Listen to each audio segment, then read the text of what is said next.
Ini adalah gambaran mengasihkan dari aktivitas memancing ikan di bawah sungai atau danau yang membeku. Walau suhu di luar akan terasa sangat dingin hingga permukaan sungai membeku setebal lebih dari 30 cm, tidak menyurutkan orang-orang ini untuk melakukan aktivitas memancing mereka. Tahukah kamu kenapa memancing ikan di dalam es lebih gampang untuk strike? Yuk kita lihat bagaimana proses memancing di sungai membeku di negara-negara yang memiliki 4 musim.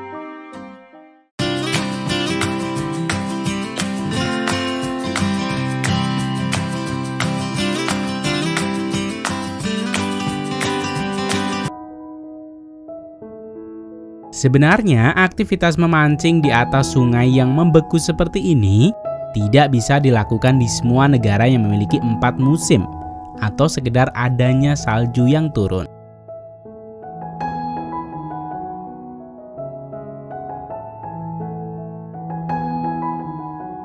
Karena ketika salju turun dan musim dingin datang, pemancing harus menunggu waktu yang tepat di mana permukaan air sungai dan danau membeku ketika suhu di luar ruangan mencapai di bawah 0 derajat Celcius.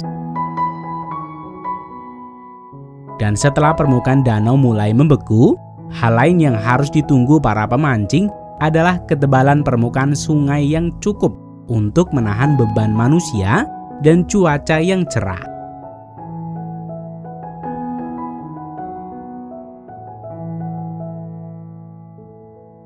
Fenomena yang paling sering dapat memulai musim memancing di atas sungai membeku ini adalah fenomena polar vortex, di mana angin dingin datang dari kutub utara yang bertekanan tinggi, menyapu daratan dan membuat permukaan sungai-sungai membeku secara tiba-tiba. Perlu kamu tahu, ketika permukaan sungai membeku, biasanya lapisan yang membeku ini tidak menyebar ke kedalaman yang lebih dalam dari 2 meter. Sehingga di bawah permukaan es yang membeku ini, air masih mengalir dan ikan-ikan masih hidup di habitatnya.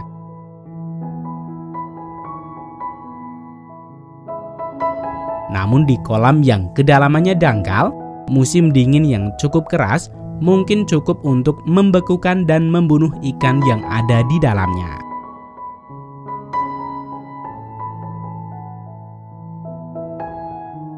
Dan tahukah kamu kenapa memancing ikan di dalam es lebih gampang untuk strike? Alasannya ternyata simpel.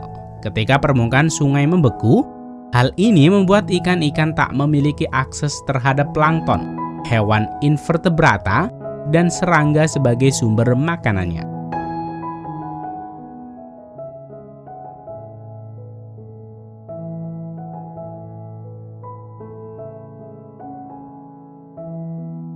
Hal ini membuat banyak kejadian ikan kurang makanan dan kelaparan yang membuat mereka lebih agresif terhadap kemungkinan makanan datang, termasuk ketika para pemancing mania membuat lubang pertama mereka.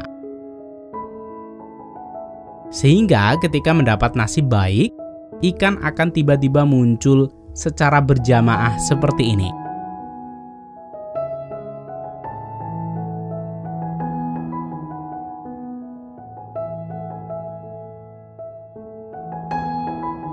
Seperti umumnya memancing, para pemancing ini akan mencari spot yang kemungkinan banyak ikan. Dan di era modern seperti ini, sudah terdapat beberapa alat pendeteksi keberadaan ikan di bawah air, sehingga membuat memancing lebih menjanjikan pada pemilihan spot terbaik.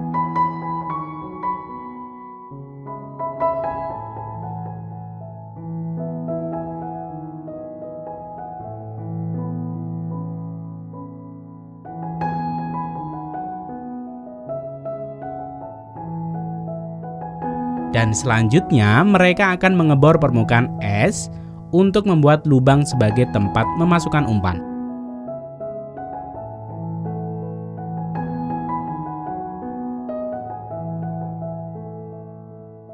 Dan selanjutnya tak perlu menunggu lama, strike pun akan dimulai.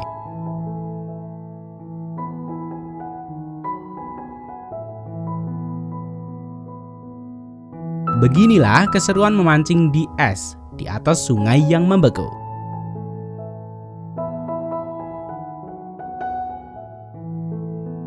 Bahkan beberapa mancing mania akan membuat tenda di atas sungai yang membeku ini untuk bertahan beberapa hari sambil menikmati hasil pancingan mereka.